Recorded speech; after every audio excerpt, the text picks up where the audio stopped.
Now today we discuss operational amplifier, जिसे shortly हम ये डिस्कस करेंगे OP-AMP या जिसे OP-AMP बोला जाएगा। तो आज के लेक्चर में हम डिस्कस करेंगे introductions of amplifier, operational amplifier, what is OP-AMP, इसके सर्किट सिंबल की बात करेंगे और इसकी न्यू और ओल्ड पिक्चर जो होगी इनको कंपेयर करेंगे।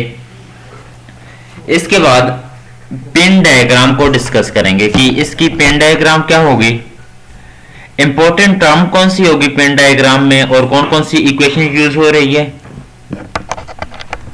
आइडियल OP और MP की बात करेंगे, प्रॉपर्टी ऑफ आइडियल क्या होगी और non property of ideal OP-MP।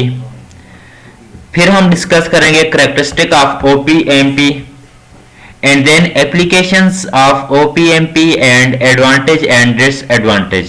तो लास्ट में कंक्लूजन्स को डिस्कस किया जाएगा। First slide introductions. तो इंट्रोडक्शंस ये the term operational amplifier denote special type of amplifier that by proper selection of its external component could be configured for a variety of operations। कि operational amplifier एक ऐसी electronic device है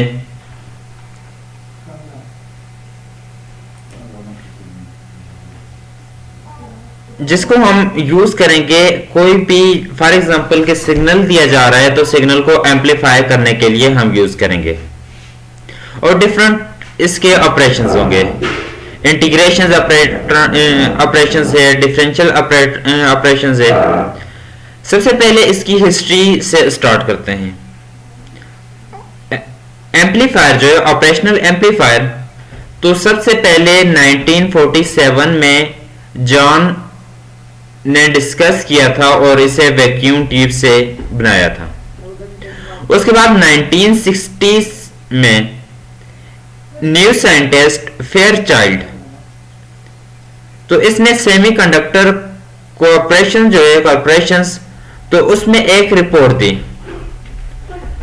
और इसने यही जो एम्पलीफायर था जो कि वैक्यूम ट्यूब में जनरेट किया हुआ था, वैक्यूम ट्यूब को यूज किया हुआ था, तो उसमें इसने मॉडिफिकेशंस की और आईसी फैब्रिकेशंस टेक्नोलॉजी को यूज किया।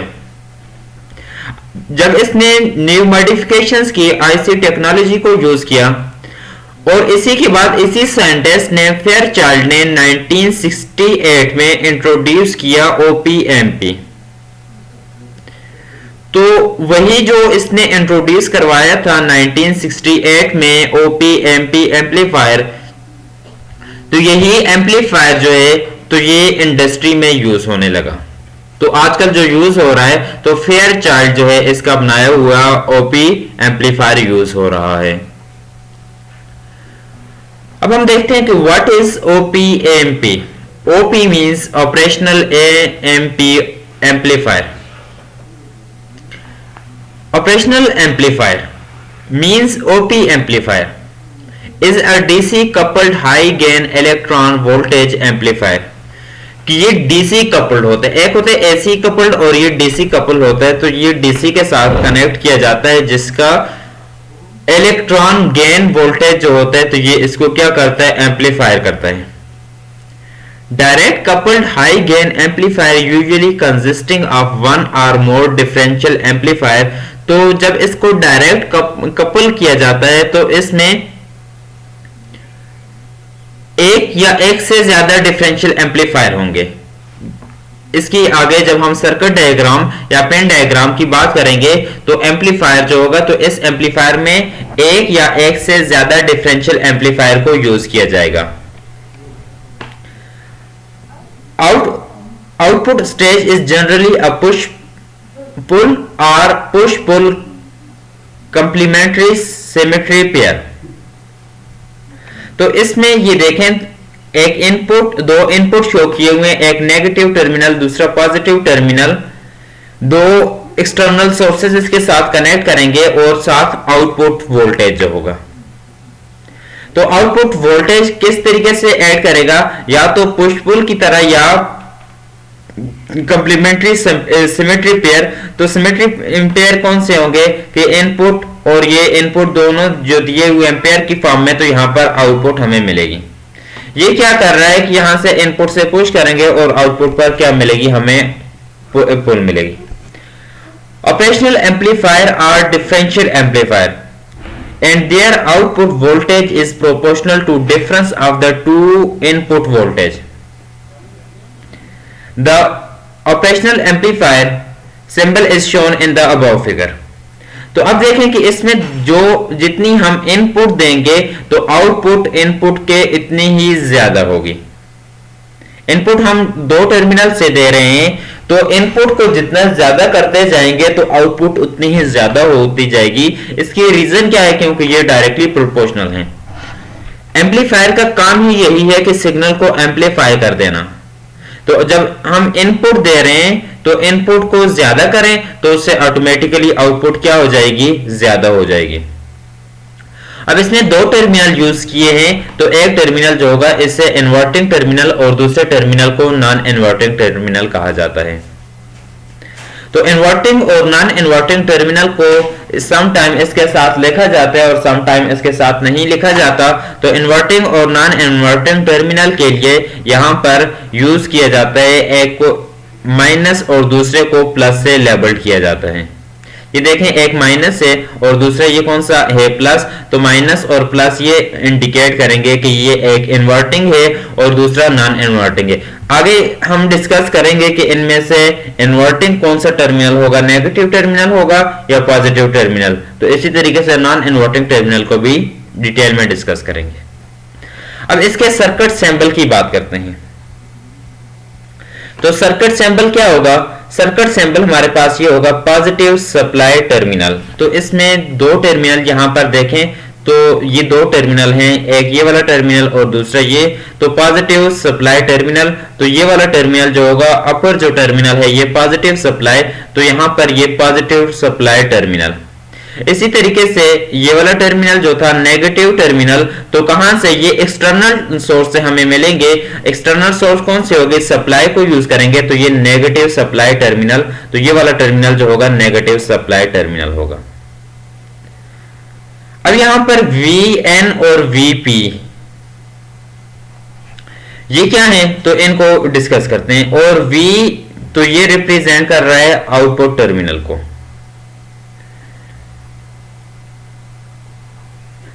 अब इसमें फिगर में क्या है, the symbol of OP amplifier the power supply connections to make it work. तो इस तरीके से जब कनेक्ट करेंगे तो ये क्या करेगा, वर्क करेगा। The input terminal denoted by the minus and plus symbol. यहां से देखें कि इनपुट जो होगा तो एक ये माइनस में होगा और दूसरा प्लस में होगा। Are designated inverting and non inverting. अब इसका वोल्टेज जो होगा विद रिस्पेक्ट टू ग्राउंड जो होगा, तो इस वोल्टेज को या तो Vn से रिप्रेजेंट किया जाएगा या Vp से रिप्रेजेंट किया जाएगा। और आउटपुट वोल्टेज जो होगा तो ये Vo जो होगा, तो ये आउटपुट वोल्टेज कहां पर मिलेगा, तो ये आउटपुट जो टर्मिनल होगा तो यहां पर आउटपुट वोल्टेज मिलेगा। OP एम्पलीफायर जो है operational amplifier do not have 0 volt ground terminal. तो इसमें ग्राउंड टर्मिनल नहीं होगा, 0 volt terminal. Reference is established externally by the power supply common. तो इसमें जो पावर सप्लाई होगी तो ये कॉमन कर दी जाएगी, या तो Vp के साथ या Vn के साथ कॉमन बना दिया जाएगा। अब सबसे पहले जो था तो ये कहा था कि जॉन ने 1947 में वैक्यूम से एक एम्पलीफायर बनाया था। तो जॉन जो था तो उसका एम्पलीफायर ये है, ये फर्स्ट यहां पर डायग्राम देख लें तो इसमें फिलबर्ग ऑपरेशनल एम्पलीफायर जो है तो ये ओल्ड एम्पलीफायर को रिप्रेजेंट कर रहा है। और आजकल जो एम्पलीफायर हम यूज कर रहे हैं तो ये वाली फिगर जो है तो इसमें what an operational amplifier look like in today words. तो आजकल जो एम्पलीफायर हम यूज कर रहे हैं तो ये न्यू है, और जब सबसे पहले जो था तो ओल्ड एम्पलीफायर इस तरीके से बनाया गया था। Now OP amplifier pin diagram. Op amplifier pin diagram. तो ये जो डायग्राम है ये कहा था कि ये वाली ओपी एम्पलीफायर है, लेकिन ये ओपी एम्पलीफायर इसके साथ ये भी कहा था कि इसमें नंबर ऑफ कंपोनेंट यूज होंगे। कौन से कंपोनेंट यूज होंगे तो उनको यहां पर डिस्कस करते हैं। तो इसमें 8 पिन यूज की जाएंगी। तो ये एक एम्पलीफायर है जिसका नंबर है 741। तो हर एम्पलीफायर जो होगा तो इसमें ये डिफरेंट नंबर के एम्पलीफायर होंगे। अब यहां पर इसमें टोटल 7 पिन यूज की हुई हैं। टोटल 7 पिन कौन सी यूज की हुई है? तो सबसे पहले यहां पर ये है ऑफसेट नल, कि पिन 1 जो है तो पिन 1 को नाम दिया है कि ऑफसेट नल।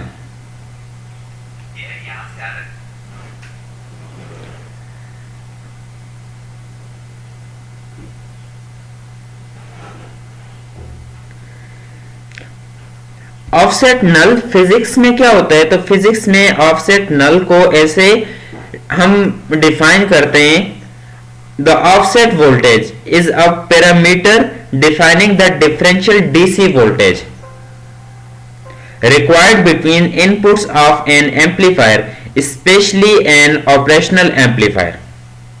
तो ऑफसेट नल जो होता है तो नल मीन जीरो, तो ऑफसेट वोल्टेज जो होगा तो ऑफसेट वोल्टेज कौन सा होगा? Offset voltage is a parameter defining the differential voltage DC circuit में जो यूज होगा between input of N amplifier. तो इनपुट में यूज किया जाएगा, लेकिन ऑफसेट नल जो है तो ये क्या लिया हुआ है? ये नल लिया हुआ है, जीरो लिया हुआ है। सेकंड पिन, तो पिन 2 जो है तो ये इन्वर्टिंग इनपुट टर्मिनल। तो अब ये देखें यहां पर ये कहा था कि इसके 2 टर्मिनल होंगे, एक को माइनस और दूसरा प्लस। तो माइनस वाला जो टर्मिनल होगा इससे हम ये कहेंगे कि ये इन्वर्टिंग इनपुट टर्मिनल होगा।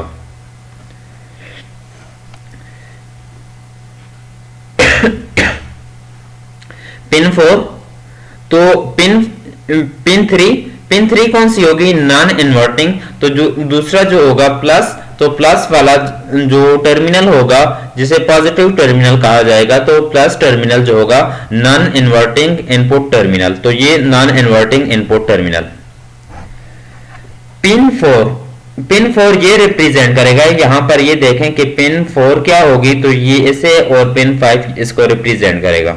तो पिन 4 रिप्रेजेंट करेगा -VCC, नेगेटिव वोल्टेज सप्लाई, कि नेगेटिव वोल्टेज सप्लाई कलेक्टर साथ रिप्रेजेंट कर रहा है कि नेगेटिव वोल्टेज सप्लाई के साथ जो टर्मिनल होगा तो ये पिन 4 रिप्रेजेंट करेगा।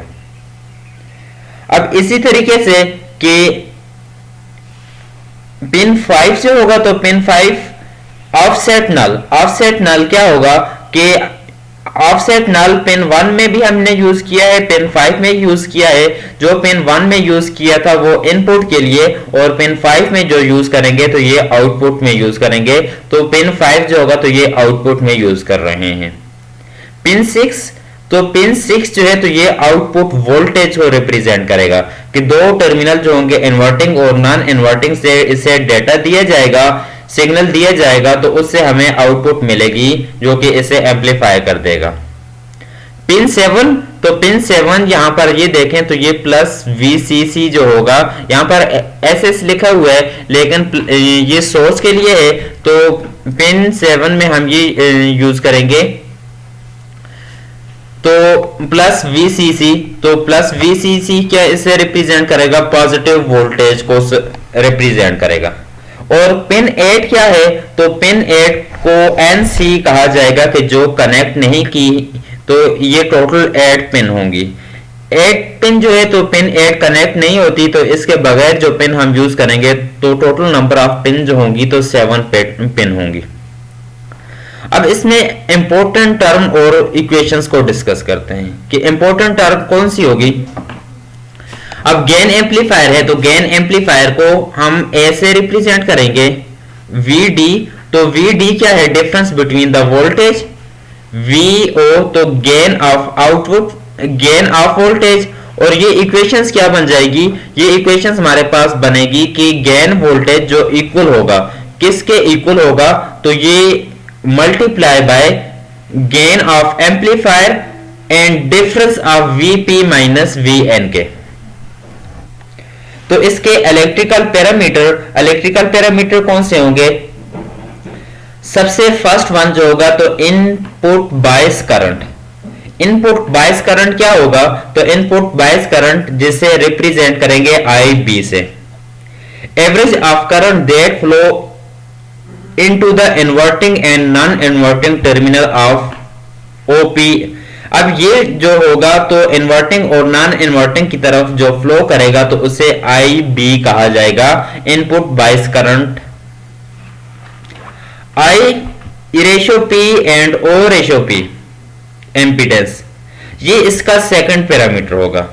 ये कैसे रिप्रेजेंट करेंगे, it is the resistance offered by the input and output terminal. तो ये रेजिस्टेंस होगी जो कि इनपुट और आउटपुट टर्मिनल देंगे, जिसे एम्पीडेंस की फॉर्म में। The quantity is expressed in ohm, और इस क्वांटिटी को ओहम में एक्सप्रेस्ड किया जाएगा। Third, open loop gain. Open loop gain क्या होगा, it is the overall voltage gain और the amplifications. It is the overall voltage gain और द एम्प्लीफिकेशंस। तो टोटल जो होगी, तो टोटल ओवरऑल वोल्टेज गेन जो होगा कि इस एम्पलीफायर में जितना वोल्टेज गेन होगा, मींस कि हम इस सवाल एक ही बात करेंगे कि ओवरऑल जो वोल्टेज गेन होगा या एम्प्लीफिकेशन में, तो ये ओपन लूप गेन कहलाएगा। Fourth parameter input offset voltage. तो इनपुट ऑफसेट वोल्टेज कौन सा था, ये जो पिन 1 में था, ऑफसेट नल जो लिया था हमने। It is voltage that must be applied between two terminal of an operational amplifier to null the O ratio P. तो ये क्या होगा कि इसे हम किस में कनेक्ट करेंगे, ऑपरेशनल एम्पलीफायर में जो कि नल होगा। इनपुट ऑफसेट करंट क्या होगा, तो इनपुट ऑफसेट करंट जो होगा इसे आई से रिप्रेजेंट करेंगे। आई जो होगा तो ये इनपुट और स्मॉल आई तो ये करंट को रिप्रेजेंट करेगा। The algebraic different between the current into the inverting and non inverting terminal. तो ये इन्वर्टिंग और नॉन इन्वर्टिंग टर्मिनल जो होगा तो इनमें क्या होगा, ये डिफरेंट को रिप्रेजेंट करेगा, तो ये इनपुट ऑफसेट करंट कहलाएगा। ये इसके पैरामीटर थे, इलेक्ट्रिकल पैरामीटर। अब हम आइडियल ऑपरेशनल एम्पलीफायर की बात करते हैं कि आइडियल ऑपरेशनल एम्पलीफायर कैसे काम करता है। तो इसमें जस्ट यही डिस्कस करेंगे कि दो टर्मिनल होंगे, एक इनपुट टर्मिनल और दूसरा एक इन्वर्टिंग और दूसरा नॉन इन्वर्टिंग होगा। और इससे हमें क्या मिलेगी, यहां पर ये देखें तो यहां पर लास्ट में हमें आउटपुट वोल्टेज मिलेगी। We know to minimise loading a well designed voltage amplifier must draw negligible current for the input source। तो इनपुट सोर्स जो लेंगे तो इसमें करंट जो लेंगे नेग्लेजिबल करंट लेंगे। And must present negligible resistance to the output load, कि यहां पर इनपुट में नेग्लेजिबल करंट और आउटपुट जो होगी तो उसमें नेग्लेजिबल रेजिस्टेंस होनी चाहिए। Operational amplifier are no VO, तो इसमें कोई वीओ नहीं होगा।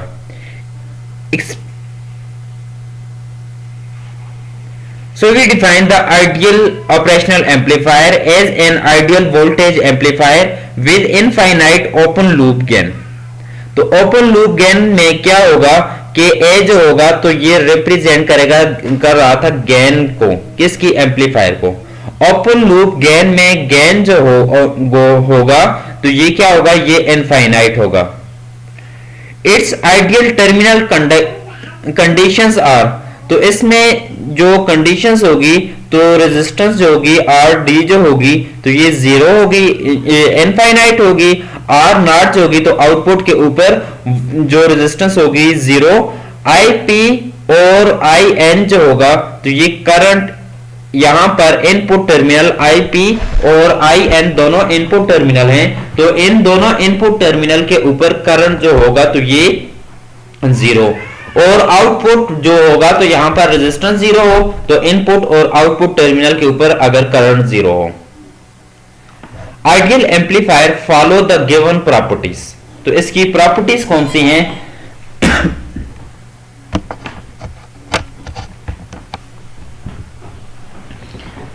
First one, infinite voltage gain, कि वोल्टेज गेन जो होगा तो ये इनफाइनाइट होना चाहिए। इनफाइनाइट इनपुट रेजिस्टेंस RD जो होगी ये इनफाइनाइट इनपुट रेजिस्टेंस, और आउटपुट जो होगी तो ये क्या होनी चाहिए? 0 होनी चाहिए। 0 output resistance, so the output can drive an infinite number of the other device. Fourth, 0 output voltage when input is 0. तो आउटपुट का वोल्टेज जो होगा तो ये भी क्या होना चाहिए? 0 होना चाहिए जब इनपुट हमारे पास 0 हो। Infinite common mode rejections ratio, so the output common mode noise voltage is 0, कि आउटपुट जो होगा तो इसमें नॉइस नहीं होना चाहिए, सिग्नल की डिस्टॉर्शंस नहीं जनरेट होनी चाहिए। Infinite slow rate that output voltage change occurs simultaneously with input voltage. Output voltage जो होगी तो ये अकर होगी किस टाइम? जब हमारे पास वोल्टेज चेंज होगा तो उसी पॉइंट पर आउटपुट भी चेंज हो जाएगी। तो अब इसमें कनेक्ट कैसे किया जाएगा कि इनपुट और output terminal? First point, this is opposite to the ideal non ideal amplifier जो होगा तो ये आइडियल एम्पलीफायर के ऑपोजिट होगा। Only the positive and negative terminal are change their positions, तो इसमें हम क्या करेंगे? पहले हमने ये किया था कि नेगेटिव टर्मिनल ऊपर और पॉजिटिव टर्मिनल नीचे था, तो अब हमने यहां पर नेगेटिव और पॉजिटिव टर्मिनल जो होगा तो इसकी पोजीशन ही क्या कर देनी है? चेंज कर देनी है। There is a single external input signal, कौन सा? कि V1 is equal to V plus, तो एक ही हम अप्लाई करेंगे कि फॉर एग्जांपल हम VIN दे रहे हैं तो ये IN क्या होगा? V1 जो है तो ये पॉजिटिव, दूसरा देखें तो ये हमने क्या कर लिया है? ग्राउंड कर लिया है। A signal is also made to operate the negative input terminal, but this is derived from the resistor R1 and R2, तो इसमें क्या करेंगे? रेजिस्टर R1 और R2 कनेक्ट करेंगे। आइडियल ऑपरेशनल एम्पलीफायर जो होगा तो इसकी कैरेक्टरिस्टिक क्या है?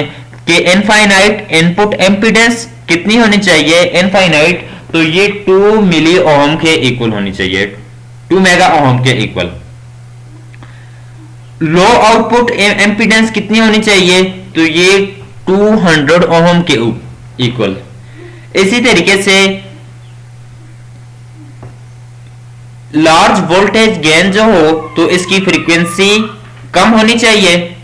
स्मॉल चेंज जो होगा तो can be amplified by using N operational amplifier, और इसी तरीके से इसमें बैंड विड्थ जो होगी तो इनफाइनाइट होनी चाहिए, कि all frequency are amplified by same factor, कि जितने भी इसमें फ्रीक्वेंसी होगी तो इनको सेम फैक्टर से क्या किया जाए? एम्पलीफाई किया जाए। Infinite common mode rejections ratio, तो रेशो जो होगी तो ये भी इनफाइनाइट, तो infinite power supply rejections ratio, तो ये भी इनफाइनाइट होनी चाहिए।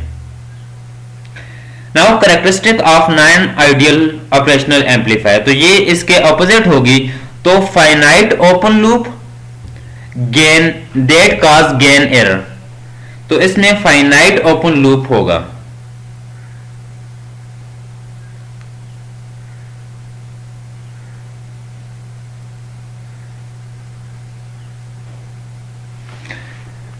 सेकंड, फाइनाइट इनपुट एम्पीडेंस, तो इनपुट एम्पीडेंस ये भी फाइनाइट होना चाहिए।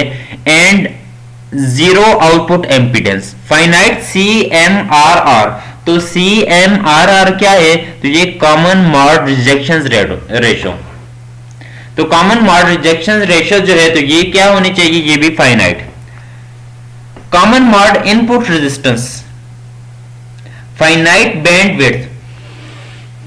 तो यहां पर देखें कि इनफाइनाइट, तो यहां पर क्या है? Finite. Finite power supply rejection ratio.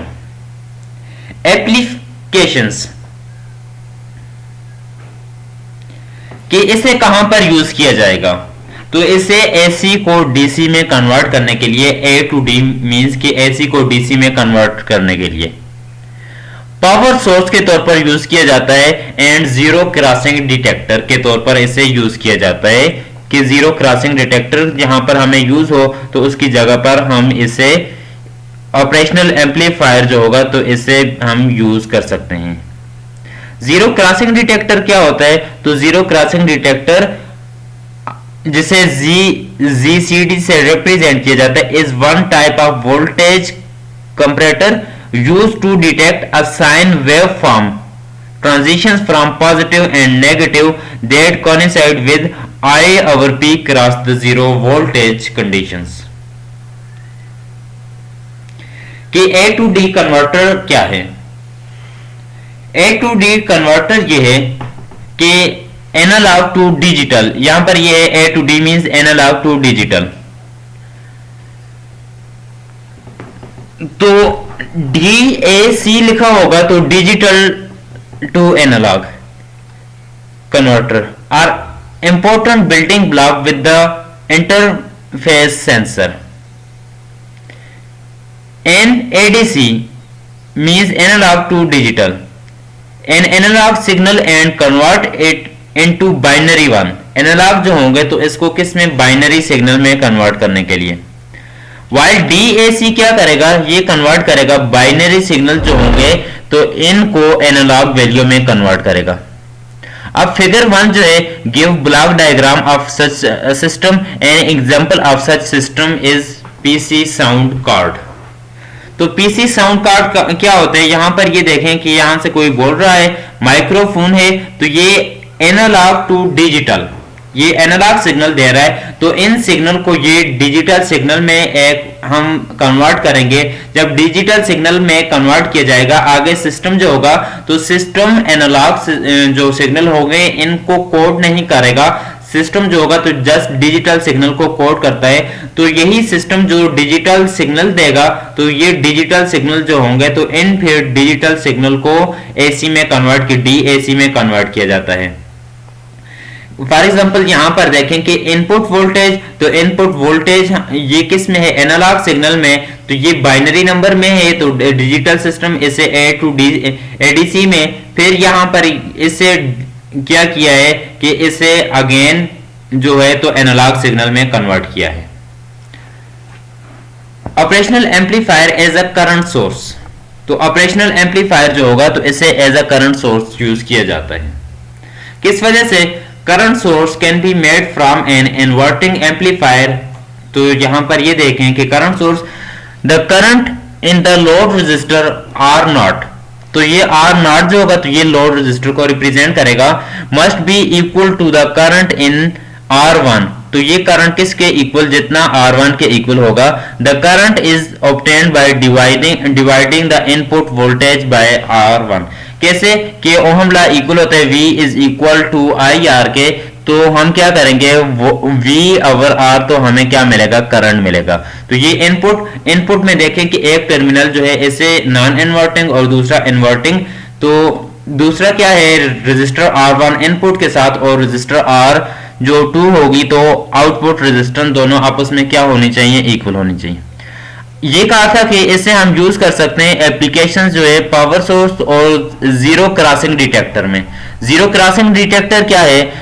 Zero crossing circuit can be use to check whether the operational amplifier is good conditions, कि साइन जो वेव फॉर्म होगी तो इसको चेक किया जाएगा। Zero crossing detector can be used as a frequency counter and for switching purpose in power electronic circuit. Zero crossing detector जो होगा तो ये बेसिक ऑपरेशनल एम्पलीफायर सर्किट होगा।